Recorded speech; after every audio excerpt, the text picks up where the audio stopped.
sommaire, Grand Cru Zinc-Cofflet, le domaine Agathe-Bursin, un Anjou blanc remarquable et pour finir un petit objet très pratique. Donc, vous avez bien dit le domaine du Zinc-Cofflet. Non, pas le domaine, le Grand Cru. Oui, le Grand Cru du domaine du Zinc-Cofflet. Le Grand Cru Zinc-Cofflet. Exactement, c'est ce que je voulais dire. Ce n'est pas du domaine. Le domaine, ce sera Agathe-Bursin, on en parlera après. D'accord. Et alors, ce Grand Cru? Alors, ce Grand Cru, c'est le plus haut d'Alsace. Il culmine à plus de 400 mètres. Il s'étale sur 68 hectares. Il a un très joli nom, puisque ça veut dire tête au soleil. Alors, l'origine du nom tête au soleil, c'est intéressant. Soit ça provient, en fait, de son exposition sud-sud-est, ou... Bonne Expo. Bonne Expo, exactement. Mais ça pourrait être l'origine de ce nom tête au soleil, ou le fait d'avoir de petits fossiles en forme de cadran solaire, qu'on retrouve sur ce Grand Cru. Le Zinc-Cofflet.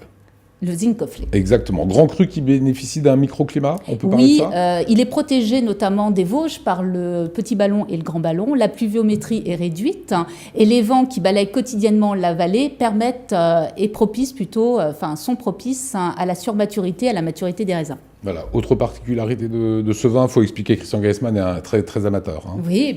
L'autre particularité de ce vin, c'est que effectivement, les sols sont chauds et caillouteux. Et du coup, la chaleur est emmagasinée la journée et restituée la nuit. Et l'autre particularité qui accentue ce phénomène, c'est que dans ce Grand Cru, vous avez de murettes de pierre qui entourent les parcelles. Et pour l'anecdote, ces pierres, pour certaines, proviennent d'anciennes bâtisses féodales. Ah oui, magnifique. Bah oui. Autre particularité également sur ce Grand Cru, c'est la faune et la flore qui est méridionale. Donc c'est quand même atypique en Alsace, je voulais le souligner. Et là maintenant, enfin, le domaine à nous conseiller. Et voilà, là on y vient au domaine. Voilà. C'est là. Je mettais la charrue avant les bœufs. Exactement. Donc le domaine, c'est le domaine Agathe-Bursin. On a rencontré cette vigneronne passionnée. On regarde. Tout simplement grâce à mon grand-père. Je l'aidais tout simplement à élaborer son vin. Et donc, je goûtais à l'âge de 3-4 ans le jus de raisin. Et ensuite, il m'a initiée à la dégustation de vin. J'ai toujours eu une affection particulière pour le cépage sylvaner. Et le Zinc-Cofflet a su accueillir ce cépage et il a pu donner des grands sylvaner. Donc, j'ai eu la chance de pouvoir goûter des sylvaner datant des années 1920 et ça donne des très, très belles choses. Son sol calcaire confère au Gewürztraminer ce côté aérien, élégant, et donc c'est un des cépages qui réussit très bien sur ce terroir. Ah, ça faisait envie. Votre coup de cœur de la semaine, Valérie? Alors, en direction la Loire, donc pour un Anjou blanc, le domaine c'est Château de la Viaudière, la cuvée c'est Pierre Blanche, c'est un 100% chenin, un cépage culte de la Loire. Là, c'est une cuvée qui est élevée 11 mois en barrique sur lit fine. Ça donne un vin à la robe superbe, jaune bouton d'or. Le nez est très élégant et complexe, sur des notes de fleurs blanches, tilleul, acacia, des notes de truffes blanches, de coin, légèrement mielées, un peu toastées dû à l'élevage. La bouche est minérale, fraîche, élégante, toujours avec une bonne amplitude sur les fleurs blanches et les agrumes. Très jolie longueur en bouche, un bon potentiel de garde. J'ai ouvert dernièrement en 2010, une fraîcheur incroyable. On mange quoi avec ça? Des pâtes au citron.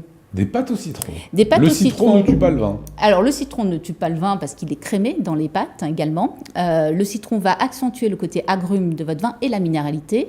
Et je rajouterai un peu de muscade pour faire ressortir des notes de truffes blanches. Vous avez vu, Christian? Avant, j'ai dit non, là, je dis oui. Vous avez vu, Jean? Vous êtes un gourmand, Jean Pilleri? J'ai jamais mangé des pâtes au citron. Eh ben justement, c'est ce que Valérie nous préparera pour la semaine prochaine. Et un petit objet extrêmement utile qui va vraiment révolutionner nos vies. Exactement, Vous nous avez dit ça tout à l'heure, hein. Exactement, petit objet ultra pratique en relation directe avec la recette. Donc c'est plutôt C'est quoi, Christian? Alors, une petite idée? Oui, c'est pour servir le citron. Exactement, c'est un presse-citron. Oui. Donc, vous coupez le citron. Comment c'est spolé, et ben voilà. Alors, vous coupez le citron en deux, vous mettez le citron à l'intérieur et vous pressez. L'avantage, c'est qu'on n'en met pas de partout. Vous pouvez même le servir à table. Et là, vous avez juste à... Comme j'ai bien répondu, je gagne la bouteille. Ah bah ça, il faut voir avec Valérie. Pourquoi pas? Ça se négocie hors plateau.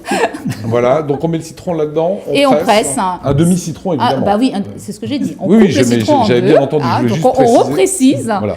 Et on presse, donc pas d'éclaboussure, vous avez juste à presser et ça passe par là.